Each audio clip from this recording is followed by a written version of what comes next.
What if the most dangerous part of your flight was already sitting beneath you? Pause, quote, incoming.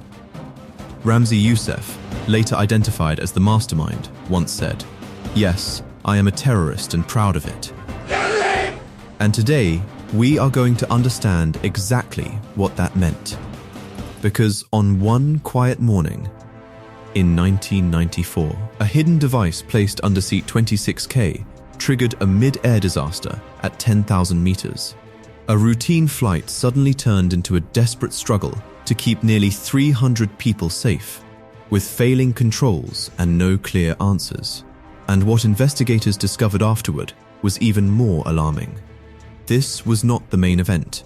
It was only a test. But what really happened on that flight? And how did something like this even make it on board? December 11th, 1994.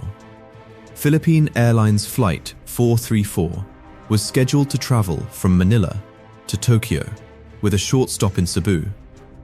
At the controls was Captain Ed Reyes, an experienced pilot with years of training behind him. To the passengers, it was just another international journey. A quiet cabin, routine announcements, nothing unusual. But hidden among them was a man traveling under a false identity. A man who had carefully prepared something that would change aviation history. At that moment, no one on board knew that a carefully designed device had already been placed inside the aircraft. To understand how this unfolded, we need to go back to the moment the plan quietly began. Picture this: early morning in Manila. A passenger boards the aircraft using the name Amaldo Forlani. But this identity is not real. Behind it is a highly skilled individual who has spent weeks preparing for this exact moment. His goal is not immediate disruption. It is something far more calculated. A test. The device he carries is unlike anything commonly expected at the time. It is not bulky. It does not attract attention.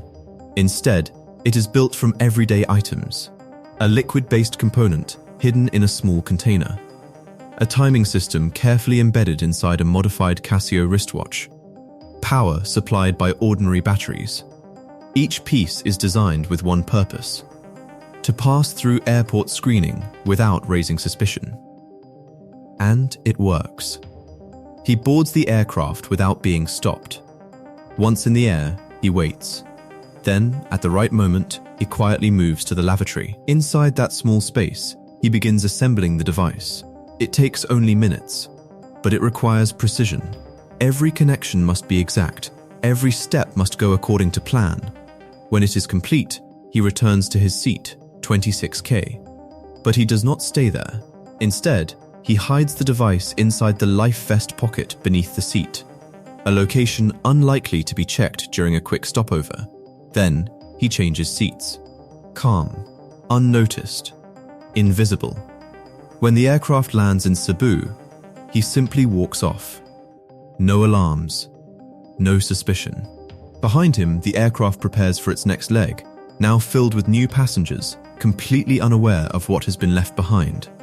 And somewhere beneath seat 26K, a timer continues to count down. Everything went exactly as planned until 4 hours later, when the real test began.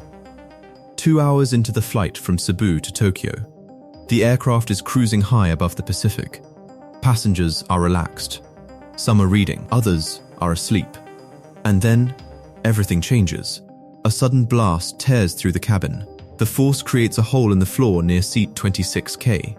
Debris spreads. Smoke fills the air. Inside the cabin, confusion erupts. Passengers try to understand what just happened. Some are injured. Others are in shock. But the cabin crew moves quickly. They guide passengers back into their seats. They try to contain the situation. They keep panic from spreading. Meanwhile, in the cockpit, the situation is becoming even more complex. The pilots notice something unusual. The aircraft is no longer responding normally. The flight control systems partially damaged. The autopilot behaving unpredictably. For a moment, the aircraft begins to drift off course. Captain Ed Reyes and his team begin troubleshooting immediately.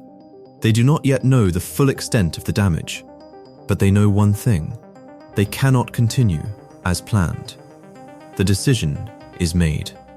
They will divert to Naha Airport in Okinawa, the closest possible landing point. A message is sent to air traffic control. But communication is not smooth at first. There is confusion.